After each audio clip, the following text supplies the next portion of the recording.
Yan mga ka-brother, may isang tip ako sa inyo para dun sa mga sa panghuli ng gulyasan, sa pataw. Yung mga ka-brother ay may isang diskarte ako mga ka-brother na ginagawa na kailangang pagka magpapataw ka ay kailangan may ganito ka rin. Bali ito mga ka-brother ay ito yung reserba na ginagamit namin sa pataw. Bali ang dun sa mga hindi pamilyar mga ka-brother ay ito yung sinasabi kong pataw. Ito yung panghuli ng gulyasan. Bali yung isang buya mga ka-brother na ganito ay mayroon siyang 4 na kawil. So, isa, dalawa, tatlo, 4. Dini mga ka-brother sa pamain nitong pataw na ito, dalawa yung makintab, ito yung metallic foil na sinasabi ko. Tapos dalawa naman yung hair extension na ito yung buhok. Pero isang pula rin siya at isang asol. May ibig sabihin may pagpipilian pa rin siya. Tapos yung metallic foil dalawa na silver lang siya. Ito mga ka-brother ang pataw na sinasabi ko. Pagka ito ginamit mo at dinawi, may tendency talaga siya na magulo. Magulo itong 4 na kawil na ito. Yung nylon nito ay, ang pagitan nito ay nasa 8 dipa. Ang pangkaraniwan, 8 dipa ang pagitan. Nagugulo ito.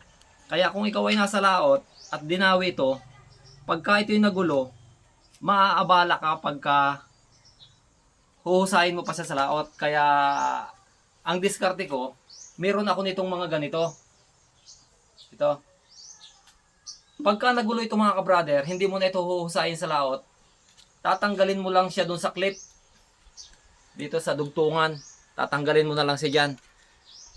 Tapos pagka natanggal mo siya, guguluhin mo na siya ng tuloy para makuha mo lang yung 4 na kawil para hindi ka na mabala. Tapos ito naman, dito ka naman kukuha ng ipapalit doon. Bali ito mga ka-brother ay 8 gayak, 8 tiga-4 na kawil. Bali ito'y dugtong-dugtong mga ka-brother. Pagkakadating mo doon sa 4 na kawil, may dugsungan siya na eksaktong panglagay doon para mas mabilis ang proseso ng iyong panghuhuli ng gulyasan. Hindi ka na mag-aayos ng nylon.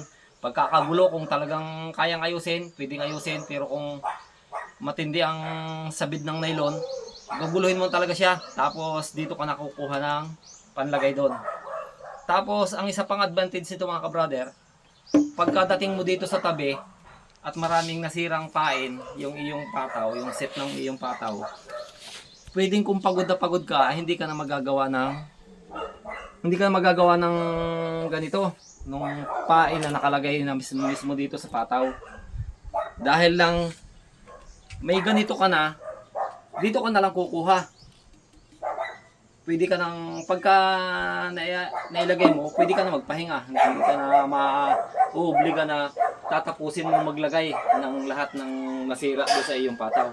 Kasi may mga nayari ka na nakaset na. Kaya pagka maganda ang dawi ng gulyasan mga ka-brother, hindi ka na maaabala ng paggagawa dahil lang ito nakaset na. Habang mahina ang dawi, yan, nagagawa na ng ganito.